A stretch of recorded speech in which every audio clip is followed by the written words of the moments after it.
Vous êtes sur la chaîne qui rassemble. Bonjour à tous, bienvenue dans votre journal, bienvenue dans le 13h. Les candidates à la finale du concours Miss France 2025 étaient cette semaine les invités de Dominique Ouattara ici à Abidjan.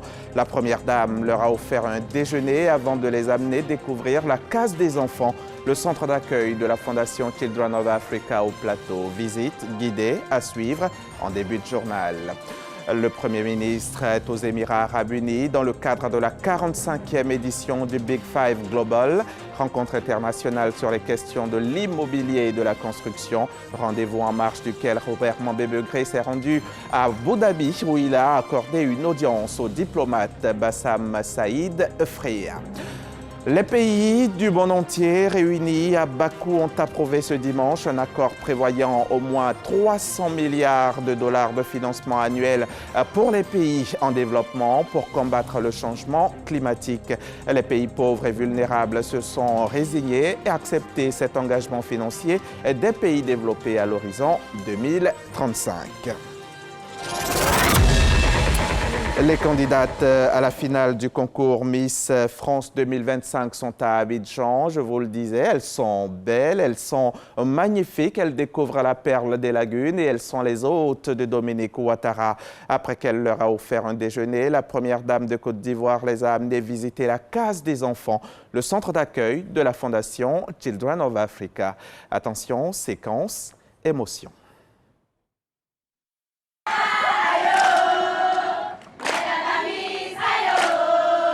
Le temps d'une visite, la case des enfants se transforme en porte d'entrée de la Côte d'Ivoire.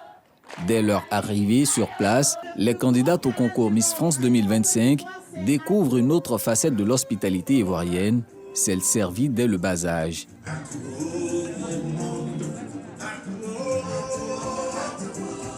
Les prétendantes au trône de beauté ne se sont pas encore remises de leurs émotions, qu'elles sont façonnées par les pensionnaires de ce centre d'accueil fondé par la Fondation Children of Africa de la première dame Dominique Ouattara.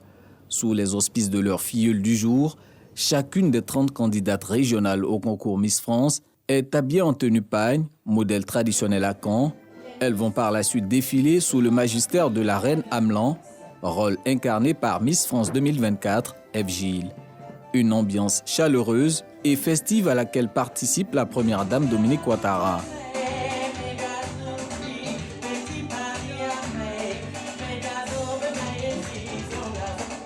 Des ambassadrices françaises de beauté en immersion au cœur de la culture ivoirienne, un pari réussi pour le gouvernement. À travers les liens qui se sont créés entre les Miss, les enfants qui les ont habillés, qui leur ont permis aussi de découvrir une facette de la culture ivoirienne riche dans sa diversité. C'est avec tous ces beaux souvenirs que ces Miss repartiront. Elles seront quelque part aussi nos ambassadrices. Je peux vous dire que l'ensemble de la presse internationale et la presse people considère la Côte d'Ivoire comme une destination paradisiaque.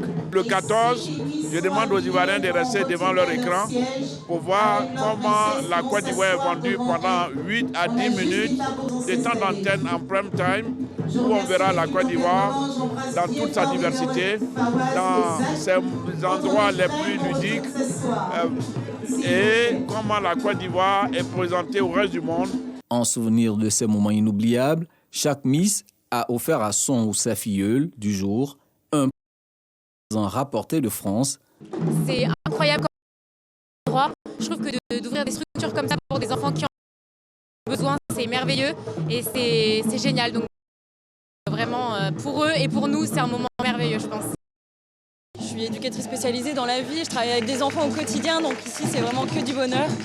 Et je dois dire que le mot de Miss prend tout son sens ici avec les enfants autour de nous. Depuis que nous sommes arrivés, très chaleureuse, très énergique. Et de voir les danses traditionnelles, les différentes danses des différentes régions, c'est juste magnifique. J'ai des étoiles dans les yeux à chaque fois que j'ai l'occasion de voir tout ça. Bien avant cette incursion à la case des enfants, l'épouse du chef de l'État a convié la délégation du concours Miss France à un déjeuner. Ce voyage, comme vous l'avez tous si bien dit, montre les liens qui sont forts entre la Côte d'Ivoire et la France, ces liens d'amitié. Et nous sommes très fiers chez Miss France et aussi à TF1 de pouvoir mettre en lumière cette destination au travers du journal de TF1 qui était présent à nos côtés, de 50 minutes Inside et évidemment de l'élection nationale qui aura lieu le 14 décembre. Pour sa part, Dominique Ouattara exhorte ses hôtes du jour à mettre leur statut au service de l'humanisme, une autre valeur qu'enseigne ce séjour en terre ivoirienne. Chère candidate à l'élection Miss France, votre visite à la case des enfants est bien plus qu'une simple étape dans votre parcours vers le titre de Miss France. Elle constitue aussi et surtout un bel exemple du don de soi en faveur de ceux qui en ont besoin. Vous faites la preuve que la beauté extérieure prend tout son sens lorsqu'elle s'accompagne des valeurs profondes, telles que la solidarité, la générosité et l'engagement humanitaire. En donnant du temps à ces enfants et en partageant un instant avec eux, vous vous attelez à leur donner de la joie et du bonheur. Et cela n'a pas de prix. Je vous encourage à cultiver cette humanité, car vos voix sont désormais un levier pour porter des causes nobles et utiles aux autres. C'est le 14 décembre prochain qu'aura lieu la finale du concours Miss France 2025. En attendant, les candidates profitent pleinement de l'escale ivoirienne. Un reportage de Mahama Traoré avec la collaboration technique de Lamine Dramé.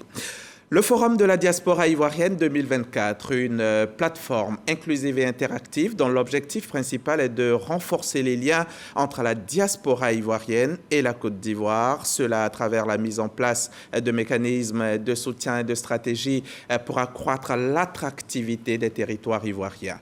Les Ivoiriens établis hors de Côte d'Ivoire ont-ils répondu présents à ce rendez-vous de Yamoussoukro? En sont-ils satisfaits? Le Sénat, qui est organisé de l'événement, a-t-il atteint ses objectifs? Et voilà, c'est de tout cela qu'on va parler dans le magazine de ce dimanche. Et c'est donc à juste titre que nous avons invité M.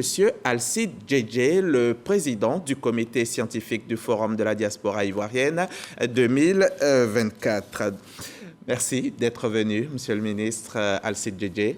Merci, M. Diaby. D'accord. Dites-nous, c'est dans 30 minutes normalement qu'on doit se retrouver pour échanger, mais d'entrée de jeu comme ça, dites-nous, vous êtes satisfait de ce forum? Très satisfait, au-delà même de ce qu'on pouvait attendre de ce forum. Il s'est très bien passé.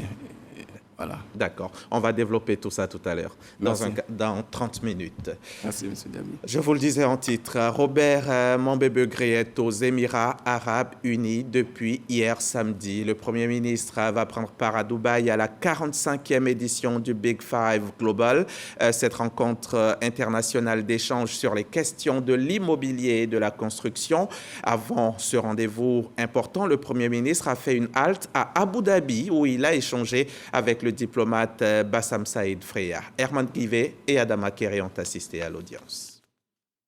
À l'ombre d'un ciel brumeux, mais rayonnant, Dubaï et Abu Dhabi se préparent à accueillir la 45e édition du Big Five Global, l'une des plus grandes plateformes internationales d'échange sur le secteur de l'immobilier et de la construction dans les zones économiques Moyen-Orient, Afrique et Asie du Sud. Invité d'honneur, le chef du gouvernement, Robert Begré-Mambé, est présent aux Émirats arabes unis pour prendre part à cet important événement. Au-delà du caractère économique que revêt cet événement, figure également la diplomatie culturelle. Le Premier ministre Robert Begré-Mambé échange avec son Excellence Saïd Freya, homme de culture, journaliste, diplomate, passionné d'œuvres d'art. Une rencontre qui célèbre l'excellence des relations entre Abu Dhabi, Dubaï et Abidjan. La dimension culturelle de la coopération qui lie les deux pays est abordée à l'occasion. Le Premier ministre et la délégation qu'il conduit reçoivent les mots de bienvenue du diplomate émirati. Comme pour consolider les liens de fraternité qui existent entre les deux pays, une visite guidée de la Fondation d'art Bassam Freya est offerte au Premier ministre Robert Begré-Mambé et à sa délégation. La collection d'œuvres d'art concentrée sur le mouvement orientaliste est présentée au chef du gouvernement. L'histoire de ces toiles est contée au Premier ministre. Je suis très content et honoré d'avoir échangé avec son Excellence, Monsieur le Premier ministre. Je salue le leadership de la Côte d'Ivoire en Afrique. Je suis très heureux de sa visite ici à la Fondation et nous travaillerons à renforcer cette coopération entre la Côte d'Ivoire et les Émirats arabes unis. À travers cette visite, on a voulu magnifier l'amitié entre la Côte d'Ivoire et les Émirats. Et comme vous avez pu le constater, Ici, les jeunes artistes émiratis ont exposé. C'est le génie de leur culture qui est en expansion. Il en sera de même pour la Côte d'Ivoire. Et d'ailleurs, le promoteur de ce musée porte le nom Bassam. Vous voyez les correspondances qu'il y a. C'est ça qui fait l'intérêt. Et vous voyez que l'avenir nous donnera plus d'opportunités entre la Côte d'Ivoire et les Émiratis. C'est le signe fondamental d'une grande coopération qui se dessine.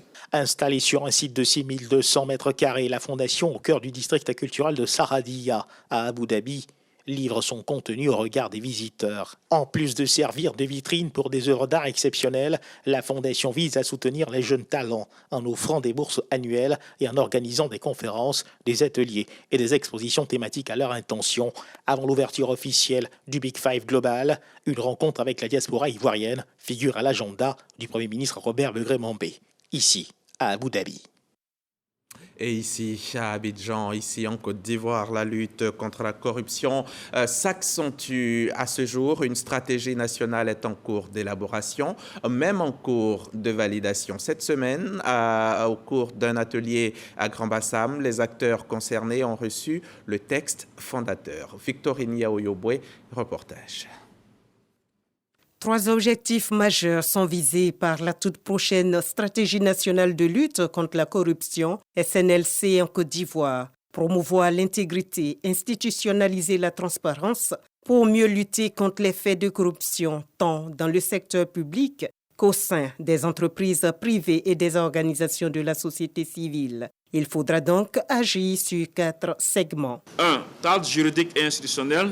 2. Prévention et contrôle citoyen. 3. Contrôle, investigation et répression. 4. Coordination et suivi-évaluation. La mise en œuvre de chacune de ces thématiques sera placée sous la supervision de chefs de file clairement identifiés en vue de renforcer l'implication de tous les acteurs de la chaîne anticorruption. Une fois le texte fondateur adopté, l'opérationnalisation de la SNLC démarre cette année 2024 pour s'achever en 2028 avec l'appui de plusieurs partenaires, dont la Banque mondiale. La mise en place de la stratégie va nous permettre, depuis les travaux, d'appuyer chaque point pour que la stratégie soit une stratégie gagnante. La mise en œuvre de la stratégie nationale de lutte contre la corruption est une deuxième étape dans le combat contre la corruption qui fait perdre à la Côte d'Ivoire 1 300 milliards de francs CFA chaque année, soit 4% de son produit intérieur brut. Des représentants de la BOAD, la Banque ouest-africaine de développement, et d'autres de la Chambre de commerce américaine étaient récemment assis à une table de discussion pour des échanges qui portaient sur des questions de financement des opérateurs privés. Il s'agit d'apporter un ensemble de solutions intégrées afin d'adresser les besoins de financement de ce secteur. Lanciné Bakayoko nous en dit plus. Identifier les porteurs de projets en lien avec les secteurs prioritaires comme les infrastructures de transport et de télécommunications, la digitalisation, l'énergie, l'agriculture et l'agroalimentaire, la santé, l'éducation et l'immobilier, et surtout favoriser leur accès aux solutions de financement. C'est l'objectif de ces échanges entre la Chambre de commerce américaine AmCham et la Banque ouest-africaine de développement BOAD. Ça a été l'occasion de présenter vraiment tout ce que la banque offre comme palette de produits, partant des prêts directs jusqu'au financement en fonds propres, pour montrer à ces entreprises-là que nous souhaitons les accompagner dans tous leurs besoins, aussi bien en termes de financement direct qu'en termes de prestations. C'est-à-dire que si elles ont besoin d'avoir un conseil financier qui les accompagne dans le cadre de la levée des financements et le financement des projets importants. Le dispositif mis en place par la BOAD s'inscrit pleinement dans le cadre de la mise en œuvre de son plan quinquennal de l'IBA, qui propose un ensemble de solutions intégrées destinées à adresser les besoins de financement du secteur privé et concourir à son développement. Les opérateurs économiques, membres de la Chambre de commerce américaine, prêts à saisir cette opportunité. La BOAD est capable de pouvoir accompagner aussi des PME. Je crois qu'il y a une précision qui a été faite, c'est que même si elle ne les accompagne pas directement, il y a des lignes de crédit qui sont proposées aux PME. Donc les lignes de crédit à un taux préférentiel de 6,5%. Je pense qu'il y a matière à pouvoir aller chercher dans ce sens. La Chambre de commerce américaine en Côte d'Ivoire, c'est de plateformes permettant aux entreprises américaines de résoudre une niche que la Banque ouest-africaine de développement veut exploiter. 3000 jeunes Ivoiriens. Pour certains, ce sont des entrepreneurs. D'autres encore sont en quête d'emploi, mais ils viennent tous d'être formés au numérique. C'est le programme TechWork, une initiative de la CGC, le patronat ivoirien, avec la collaboration de l'Organisation internationale des employeurs. Et la formation a eu lieu pendant la journée du jeune entrepreneur. Brouillapo, Sidonie Davila, Ami Sangari.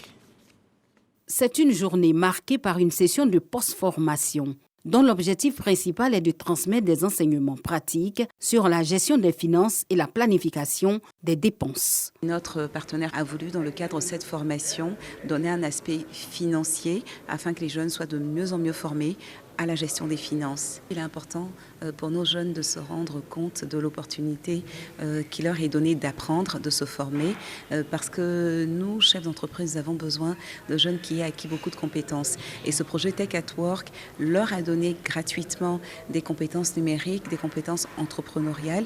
Et nous sommes dans cette continuité, notre volonté permanente de former des jeunes pour que leurs compétences soient en adéquation avec les besoins des entreprises. En Côte d'Ivoire, le projet TechWork rassemble de nombreux jeunes entrepreneurs issus de 41 villes à travers le pays. Pourquoi la Côte d'Ivoire? Parce que vous savez, aujourd'hui, quand vous prenez l'Afrique francophone, la Côte d'Ivoire se démarque. C'est notamment la première économie hors Afrique du Nord. C'est la première économie de la francophonie. Et c'est un marché également où il y a un énorme potentiel, sachant que la jeunesse représente la majorité de la population. Aujourd'hui, nous sommes dans la phase où, après les avoir formés, nous voulons les offrir des solutions concrètes et c'est à cela que nous nous attelons à travers cet atelier. Le programme international TechWork ambitionne de doter 20 000 jeunes Africains de compétences numériques essentielles, contribuant ainsi à leur insertion professionnelle et à leur autonomisation. À présent, on part à Yamoussoukro. Yamoussoukro, la capitale ivoirienne. On y va pour un atelier de validation de l'avant-projet de décret portant classification des grades et emplois.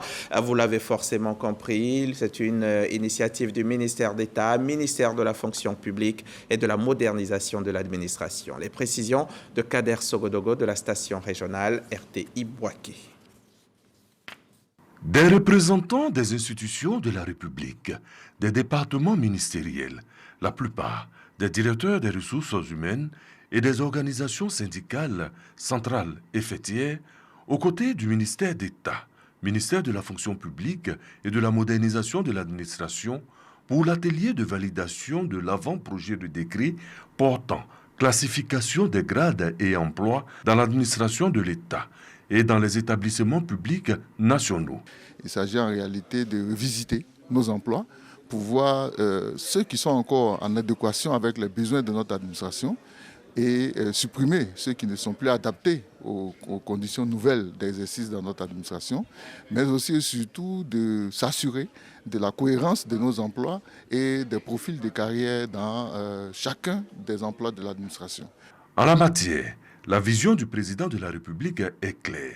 Une administration publique moderne, transformée. Le présent avant-projet de décret traduit avec les autres textes l'engagement d'une administration publique en quête de performance. Celle qui s'est dotée ou donnée comme leitmotiv d'adapter ses emplois aux nouveaux enjeux contemporains. 4 jours, c'est le temps que va durer l'atelier. Au bout, un décret à venir porteur d'espoir.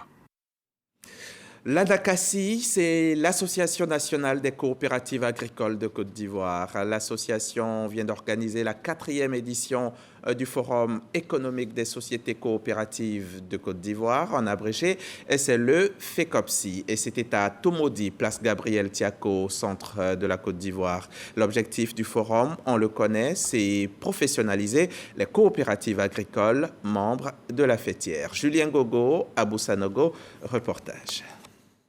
Le 4e forum de l'Association nationale de coopératives agricoles de Côte d'Ivoire, ANACACI, vise à renforcer la collaboration entre producteurs, partenaires et institutions pour répondre aux enjeux majeurs de l'agriculture ivoirienne. C'est une plateforme exceptionnelle de rencontres et d'échanges. Sous le thème « Les sociétés coopératives, outils de création d'emplois et d'autosuffisance alimentaire », Conférences, débats, panels, rencontres B2B et B2C, dîner-gala, awards des sociétés coopératives et institutions agricoles ont meublé cette activité. L'objectif est clair. Ouvrir de nouvelles perspectives d'emploi pour nos jeunes et garantir une sécurité alimentaire durable. Cette édition placée sous la présidence du ministre d'État, ministre de l'Agriculture, du Développement rural et de la production vivrière, Kobina Kwasi Adjoumani, s'est tenue sur 3 jours. Et justement, on va à présent aller marcher dans les pas de Salimata Dambélé, la présidente de la Fédération des associations et groupements féminins de la Bagoué. Elle est descendue sur le terrain cette semaine pour s'assurer que le matériel agricole offert aux associations FEGAF fonctionne comme il se doit et pour elle aussi de prodiguer des conseils quant à leur usage. Siekwasi et Jean-Marc Djadji l'ont suivi pendant les étapes de Bolona et Collière. Première étape de cette visite de terrain, Bolona, dans le département de Tingrela. Au programme, rencontre, visite de champ. Dans ce village, une batteuse et un moulin offerts par le gouvernement font le bonheur du groupement La Paix. Des jeunes déjà qui ont trouvé de l'emploi à travers ces machines, qui arrivent à nourrir leurs petites familles à travers ces batteuses-là. Les femmes aussi qui ont créé des comités de gestion ont des fonds au moins pour se déplacer.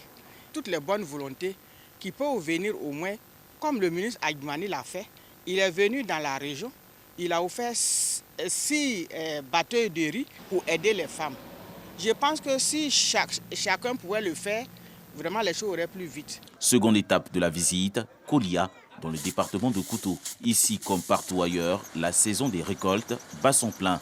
Les femmes reçoivent une formation sur la rentabilisation des engreneuses mises à leur disposition par le parrain, le ministre Bruno Nabagny-Koni. Si la machine se trouve à Kolia, si Katara a besoin, Katara m'informe d'abord 2 jours. Et quand ça fait quelques jours à Kolia, on fait partir la machine à Katara pour que ça fasse quelques jours là-bas avant de venir à Kwafono. Nous les femmes, nous pouvons nous prendre en charge. Donc c'est pour ça qu'on nous a donné cette machine pour que si on travaille, on arrive à réparer les machines, on arrive à gagner d'autres, ça peut nous rapporter autre chose. La Fédération des groupements et associations féminines de la Bagoué compte à ce jour environ 35 000 membres repartis sur l'ensemble du pays. La page santé de cette édition nous ramène à Abidjan, au cœur du CHU de Treichville, et c'est l'Institut de cardiologie qui nous ouvre ses portes. Des spécialistes canadiens, ainsi que vous pouvez le voir sur ces images, offrent un renforcement de capacité aux équipes de l'Institut. Elles sont formées, ces équipes-là, à la gestion des cas complexes de cardiologie pédiatrique. L'initiative est portée par le ministère de la Santé. Le reportage d'Astou Soro et Léon Kwame vous sera proposé dans nos prochains journaux. De Treichville, on va mettre le cap sur Yopougon. On va directement à Kouté Village où le nouveau chef a été installé dans une ambiance festive. Clément Apiti a promis d'œuvrer au rassemblement et au vivre ensemble harmonieux dans le village. Il l'a dit au micro RTI 1 de Didier Nguessan et Joël Gomez. Tout de blanc vêtu et paré des attributs du pouvoir, Clément Apiti est installé sur son fauteuil de chef de village de Yopougon-Kouté. La communauté villageoise, mobilisée comme un seul homme, est derrière son nouveau leader. Une réjouissance exprimée par cette danse traditionnelle. Les chantiers sont nombreux, mais nous allons penser d'abord aux femmes parce qu'avec elles, nous avons initié un grand espace on a appelé espace Moniok. La principale activité de nos mamans, c'est de valoriser le mets à Tchéké. La session à ce pouvoir n'a pas été faite facilement. Cependant, en notre sein, c'est tous des détracteurs, des gens qui sont mis à l'écart. Nous allons nous atteler à les ramener. Nous avons organisé dans un premier temps un projet d'obtention de permis pour les jeunes pour se prendre en charge à travers des éventuelles activités dans le domaine du transport. Le nouveau chef a été désigné suite à une procédure qui respecte la démarche administrative et les traditions. Je vous souhaite bon vent, succès dans votre mission et un exercice paisible de votre charge pour le plus grand bien des populations de ce village. La nouvelle chefferie de Yopougon-Kouté de mettre bas la terre et de rechercher la paix. Les gens donnent des amendes aux familles éplorées, aux familles endeuillées.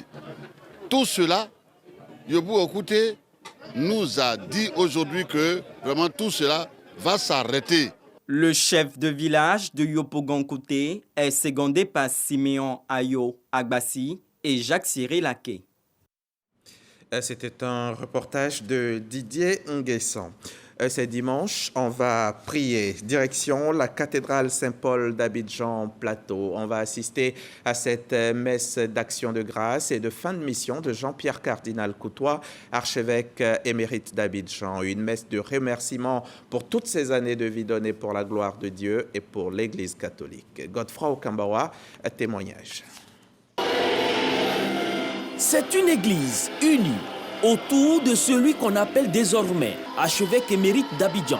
Cardinal Jean-Pierre Coutois part après avoir passé 18 années à la tête de ce diocèse. Devant les fidèles, comme il en a l'habitude, l'homme de Dieu fait officiellement ses adieux en chantant. Durant près de 2 décennies, le cardinal Jean-Pierre Coutois s'était vêtu à travailler à la construction d'une église famille de Dieu, forte et unie. Durant tout ce temps que nous avons travaillé, ce fut vraiment un réel plaisir parce que c'est quelqu'un de bon, de paternel. C'est avec beaucoup d'émotion que je le vois partir. Mais dans l'église, on ne s'attache pas à une personne. On s'attache à l'église qui dure et qui persiste. Alors, il part, il y a Monseigneur Ignace Bessi qui vient. Nous allons travailler avec lui, donner ce que nous avons à l'intérieur de nous, dans nos tripes, pour que l'église, l'archidiocèse d'Abidjan avance pour le mieux. Au cours de cette célébration qui marque la fin de sa mission, des présidents d'institutions, des membres du gouvernement témoignent leur reconnaissance à l'homme. Il invite donc le clergé et les fidèles à garder le cap de la communion et du service. Je voudrais d'abord demander humblement pardon. Oui, pardon à tous ceux que j'aurais offensés volontairement ou involontairement. Ensuite, qu'il me soit permis de dire avec une joie indicible, un sincère merci à chacun de vous qui avez rendu l'aventure possible. Le cardinal Coutois laisse un héritage spirituel à ses diocésains, mais également à tous les fidèles de l'Église catholique de Côte d'Ivoire. Né le 22 décembre 1945 à Blocos, district d'Abidjan, il a été ordonné prêtre en 1971. Et dimanche dernier, la communauté christianisme céleste de la paroisse Vêtue de gloire a célébré sa fête de moisson 2024. Là encore, c'était un moment de gratitude. Les fidèles ont remercié Dieu pour ses bienfaits au cours de l'année écoulée. Le reportage de Siaka Kone. Prières, louanges et remerciements sont adressés à Dieu à l'occasion de cette 6e édition de la fête des moissons. Cette cérémonie revêt un caractère particulier pour les fidèles de la communauté céleste. Chacun de nous vient avec son être, avec sa vie, avec ce qu'il a produit tout au long de l'année. Et il vient dire à l'Éternel Dieu, Seigneur, me voici, prends-moi tel que je suis, fais-moi grâce et miséricorde. Le culte de ce jour est marqué par des passages bibliques appelant à l'union, à la cohésion et à la solidarité. Les fidèles et invités ont loué la stabilité et souhaité la fraternité et la paix en Côte d'Ivoire à l'orée de la nouvelle année. Surtout que nous entrons dans une année électorale, la paix ne peut s'obtenir que par la prière. Et il faut que les hommes religieux, qui font partie du corps mystique de Jésus-Christ, se mettent à prier pour que Dieu donne la paix à la Côte d'Ivoire. Le représentant du parrain, Yensie Yacouba, a salué l'ingéniosité des filles pour avoir mis la paix et le pardon au cœur de cette célébration. Servir Dieu, c'est le fondement de la vie entre les hommes. Servir Dieu, c'est s'aimer la paix dans les cœurs. Et c'est cette paix que nous avons tous besoin. Cette paix qui permettra de construire une nation solide et viable. Donc vivement que le travail se passe bien, qu'il continue et que cette œuvre qui a commencé ne s'arrête jamais. Parce qu'on a besoin de paix pour construire notre nation. Temps fort de cette cérémonie, le passage des anges suivi de l'ouverture de la dîme et du bazar. Des dons en nature et en espèces sont enregistrés de même que la vente aux enchères. Prestations de chorale et pas de danse ont meublé cette fête des moissons qui a eu pour thème principal moisson universelle. Un mot d'actualité internationale en bref et en images. À l'issue de 2 semaines de négociations houleuses, les pays du monde entier réunis à Bakou ont approuvé ce dimanche un accord prévoyant au moins 300 milliards de dollars de francs de financement annuel, soit environ 160 000 milliards de francs CFA pour les pays en développement qui en exigeaient beaucoup plus pour combattre le changement climatique. Après 2 nuits de prolongation à la COP29, les pays pauvres et vulnérables se sont résignés à accepter cet engagement financier des pays développés à l'horizon 2035 qui relève un engagement actuel de 100 milliards de dollars par an. Petite consolation cependant, les pays du Sud ont réussi à obtenir une clause pour réviser cet accord d'ici à 5 ans au lieu de 10 ans. Ils espèrent que d'ici là, le monde verra mieux l'intérêt de payer pour eux pour éviter les catastrophes destructrices qui se profilent. Voilà qui nous conduit au magazine du dimanche. Notre invité est en place, c'est M. Alcide Djedje qui représente le Sénat ici. Il était le président du comité scientifique du Forum de la diaspora ivoirienne 2024. Avant d'entamer notre entretien, M. Djedje, nous allons suivre ce petit élément vidéo qui nous est proposé par Kader Sogodogo, notre spécialiste des questions du Sénat. Le Forum de la diaspora ivoirienne 2024, un cadre d'échange entre la Côte d'Ivoire et ses enfants qui vivent dans d'autres pays. Thème: attractivité des territoires et mécanismes d'appui à la diaspora pour le développement durable de la Côte d'Ivoire. Un cadre inclusif et interactif pour faciliter le dialogue et l'échange, encourager les investissements, promouvoir le développement durable, valoriser la culture ivoirienne et renforcer la coopération. 8 panels pour parfaire les choses. Membres du gouvernement, experts, hommes de culture, notamment Salif Traoré Dia Salfo, homme de sport, Didier Drogba ou encore Mahama Koulibaly, expert en management et marketing du sport depuis 2004 et dirigeants sportifs, ont apporté leur contribution. Des Ivoiriens de la diaspora qui sont revenus investir en Côte d'Ivoire étaient également de la partie. Tout a été évoqué pour assurer cette diaspora ivoirienne qui s'est mobilisée fortement pour répondre à l'appel de la présidente du Sénat, Kandia Kamisoko Kamara, soutenue par le ministère des Affaires étrangères, de l'intégration africaine et des Ivoiriens de l'extérieur. Merci beaucoup, Kader Sogodogo. Monsieur Alcide Djedje, alors le Forum de la diaspora ivoirienne 2024 a pris fin, c'était le 13 novembre, c'est du 12 au 13 novembre. Alors, dites-moi, quel intérêt ce forum-là? Quel intérêt? Quel objectif? Qu'est-ce que vous en attendiez? Mais ce forum, on en était à la 4e édition, mais au-delà de tout ça, je voudrais insister d'abord sur la question de bonne gouvernance, parce que l'objectif était une collaboration entre le Sénat et le gouvernement.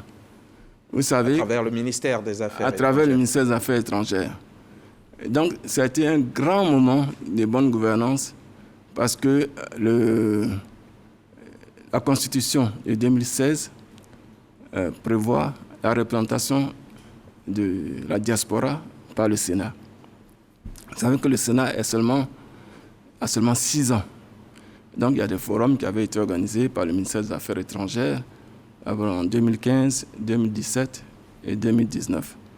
Et c'était la première fois que le Sénat participait à un forum. En fait, le Sénat avait le leadership de ce forum. La présidente du Sénat a parcouru certains pays. Elle est allée aux États-Unis, au Canada, en France, pour préparer ce forum. Et donc, il faut lui rendre hommage ici aujourd'hui.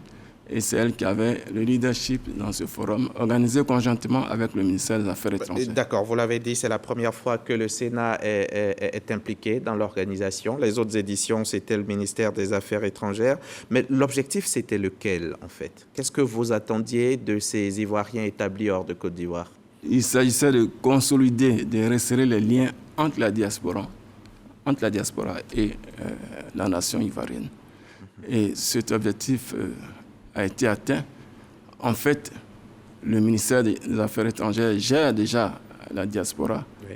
Mais il fallait que le Sénat, avec ses nouvelles attributions, notamment dans la Constitution de 2016, puisse participer et encourager la diaspora à rentrer en Côte d'Ivoire et à investir un peu plus en Côte d'Ivoire. D'accord. Vous dites que tout s'est bien passé, mais qu'est-ce que vous répondez à ceux qui pensent que c'est encore un autre forum, c'est un forum de trop? Non. Il ne s'agit pas d'un forum de trop, puisqu'il s'agissait de consolider, c'est-à-dire les 3 premiers forums ont posé les bases de ces liens entre la diaspora et la Côte d'Ivoire, et le Sénat, compte tenu de ses attributions, et étant donné que le Sénat représente les intérêts de la diaspora, avec le leadership de la présidente du Sénat, il fallait aider le gouvernement, venir en appui du gouvernement pour que ces liens soient consolidés, et pour qu'on dépasse ce que la diaspora a déjà comme contribution ici. La diaspora contribue à 1,3%. Ce qui est très peu, hein? C'est très peu. Nous avons l'objectif de passer à 1,5 en 2026. Et petit à petit, nous allons atteindre les Justement, niveaux. Comme on y est, on va mettre le pied dans le plat à ce moment-là. 1,2, 3 et jusqu'à 1,6 en 2000. Mais comparé à certains pays de l'UEMOA même, je pense notamment au Sénégal, où c'est encore plus important, qu'est-ce qui fait cette différence? Mais c'est ce que nous sommes en train de faire, c'est-à-dire mobiliser encore plus, s'intéresser à la diaspora, l'inciter à investir un peu plus en Côte d'Ivoire. Leur réticence, c'est quoi? Pourquoi ils ne viennent pas, à votre avis?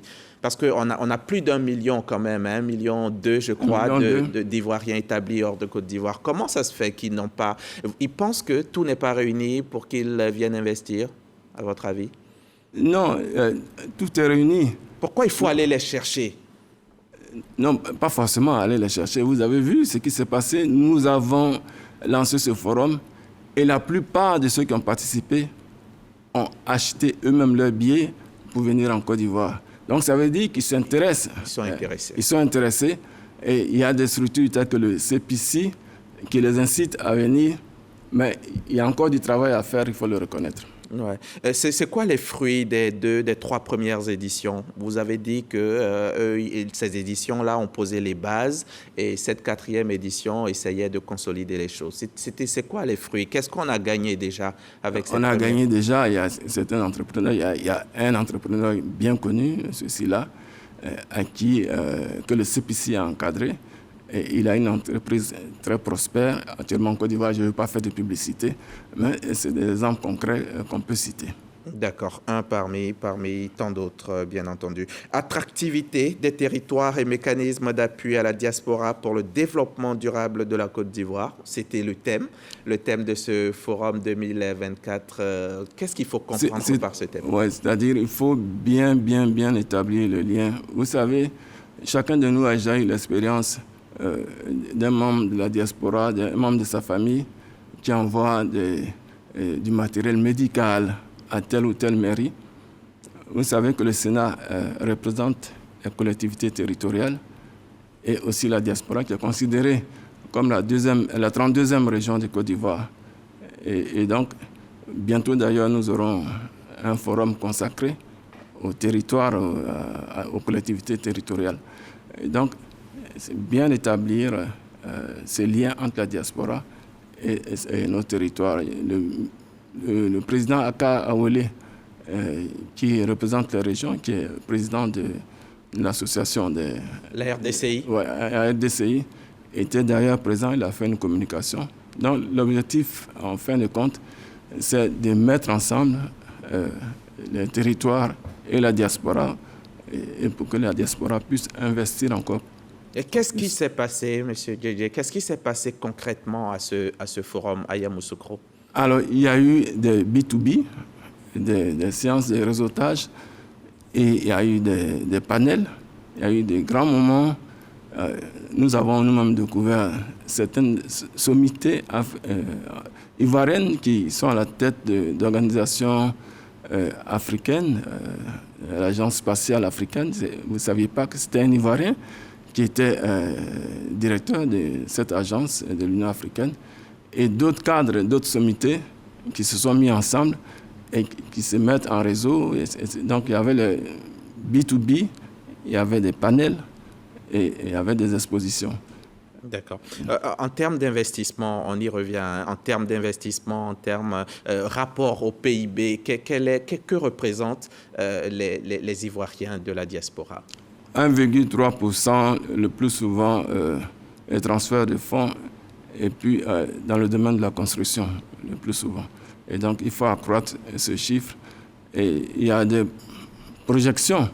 Il y a un comité de suivi qui est en train d'être mis en place et qui comprend les associations de diaspora, le ministère des Affaires étrangères et le Sénat, et pour pouvoir atteindre certains objectifs, tels que peut-être à terme la création d'une banque de la diaspora. Justement, on a parlé de banque de la diaspora, on a parlé de guichet unique de la diaspora. Où on en est avec tous ces projets? Pour l'instant, le CPC travaille très bien avec la diaspora. Il y a un guichet au CPC consacré à la diaspora. Petit à petit, on va aller vers un guichet unique, mais bien sûr en collaboration avec le CPC. Parce que le CPC travaille beaucoup avec la diaspora actuellement. Vous qui êtes du Sénat, quel rôle jouent ou doivent jouer les collectivités locales dans l'accueil et l'intégration des Ivoiriens de la diaspora? Mais ça se fait déjà par affinité, c'est-à-dire les membres de la diaspora, il y en a qui sont originaires de telle ou telle localité où leurs parents résident déjà. Et donc, il y a une collaboration qui se fait et ils contribuent à ce qu'on appelle, dans notre jargon, la coopération décentralisée. Mis à part ce que le ministère des Affaires étrangères fait déjà, mais la diaspora contribue énormément à la coopération décentralisée en investissant dans les collectivités territoriales. Quand ils sont arrivés à Yamoussoukro les 12 et 13 novembre, ils vous ont certainement fait part de leurs attentes, ce qu'ils attendent des institutions de la République.